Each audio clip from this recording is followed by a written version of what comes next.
আজ থেকে শুরু হলো ঈদ যাত্রা। এর আগে পবিত্র ঈদুল আজহা উপলক্ষে টানা 7 দিনের ছুটি শুরু হচ্ছে 25 মে থেকে।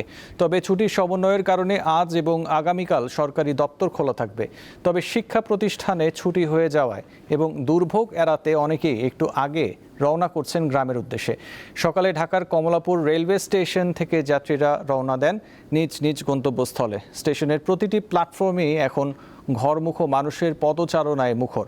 যাত্রীরা জানান, এখন পর্যন্ত কোনো ট্রেনের শিডিউল বিপর্যয় হয়নি। স্টেশন পরিদর্শনে গিয়ে রেল সচিব জানান, ছাদে যাত্রী ওঠা ঠেকাতে তৎপর রয়েছে আইন শৃঙ্খলা বাহিনী। টিকিটবিহীন যাত্রীরা যেন স্টেশনের ভেতরে প্রবেশ করতে না পারে সে বিষয়ে উদ্যোগ জোরদার করা হয়েছে। এ বিষয়ে জানাতে কমলাপুর স্টেশন থেকে যুক্ত আছেন সহকর্মী লাবণী গুহ। কথা বলবো তার সঙ্গে। লাবণী, রেলে যারা স্ট্যান্ডিং টিকিট কাটছেন তারা কোনো অভিযোগ করেছেন কি, আর ট্রেনের ব্যবস্থাপনা কেমন দেখছেন?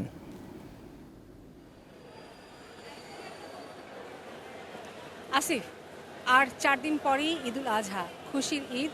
আর এই ঈদ প্রিয়জনদের সাথে উপভোগ করতে, প্রিয়জনদের সাথে এই ঈদটা কাটাতে ইতিমধ্যেই রাজধানী ছাড়তে শুরু করছে নগরবাসী। আমরা যেটা দেখেছি সকালবেলা এসেই যে প্ল্যাটফর্মে বিভিন্ন গন্তব্যের ট্রেনগুলো ছেড়ে গেছে। তবে একটা বিষয় হয়েছে যে এখানে সকালবেলা একটি কমিউটার ট্রেনের ইঞ্জিন নষ্ট হয়ে যাওয়ায় প্রত্যেকটা ট্রেনেরই ছাড়তে একটু 30 থেকে 40 মিনিট বিলম্ব হয়েছে।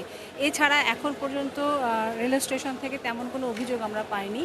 আর আপনি যেটা জানতে চাচ্ছিলেন যে স্ট্যান্ডিং টিকিট, আসলে টিকিট নেওয়ার ব্যাপারে এখন পর্যন্ত তেমন কোনো বড় অভিযোগ আমরা পাইনি।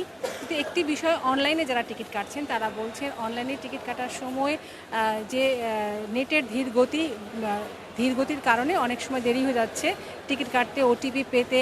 এই জন্য অনেক সময় 1 থেকে 1.5 ঘন্টা পর্যন্ত লাইনে অপেক্ষা করতে হচ্ছে। এছাড়া এখন পর্যন্ত তেমন কোনো অভিযোগ আমরা পাইনি। নির্বিঘ্নেই মানুষজন যাচ্ছে এবং আসছে। আর ট্রেনের ছাদে ওঠার ব্যাপারে সরাসরি কড়াকড়ি একদম নির্দেশনা দেওয়া হয়েছে যাতে কেউ ট্রেনের ছাদে উঠতে না পারে। তারপরেও আমরা দেখেছি যে অনেকেই চেষ্টা করছেন ট্রেনের ছাদে ওঠার। এছাড়া যদি নিরাপত্তার কথা বলি তাহলে পুরো প্ল্যাটফর্ম জুড়েই আমরা দেখতে পেয়েছি যে নিরাপত্তার বেষ্টনীতে ঢাকা। ঢোকার মুখে বাঁশ দিয়ে আটকানো হয়েছে। বিএনসিসি সদস্যরা, আনসার সদস্যরা এবং আরও অনেক নিরাপত্তা বাহিনী রয়েছে, নিরাপত্তার লোকজন রয়েছে তাদের যাত্রীদের নিরাপত্তার জন্য।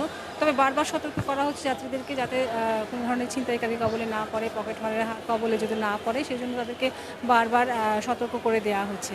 আমি যদি আপনাদেরকে আপনার মাধ্যমে দেখাতে চাই যে এখন যে ট্রেনগুলো ছাড়বে, দেওয়া আছে যে আমরা আছি যেখানে রাজশাহী কমিউটার ট্রেন চাঁপাইনবাবগঞ্জ যাবে 12টা 15 মিনিটে, আর নারায়ণগঞ্জেরটাও 12টা 25 মিনিটে, মোহনগঞ্জ এক্সপ্রেস এটা 1টা 15 মিনিটে। এরকম করে আসলে সবগুলো ট্রেনেরই শিডিউল দেওয়া আছে। এখন পর্যন্ত তেমন কোনো ট্রেনের শিডিউল বিপর্যয় দেখা যায়নি। আমরা রেলওয়ে কর্তৃপক্ষের সাথে কথা বলেছি, তারা বলেছেন যে এবারের ঈদ যাত্রা নির্বিঘ্ন করতে সর্বোচ্চ রকমের সতর্কতা তারা নিয়েছেন এবং যাতে কোনো ধরনের ট্রেনের শিডিউল বিপর্যয় না হয় সে ব্যাপারে তারা যথেষ্ট সচেতন রয়েছেন। আসিফ।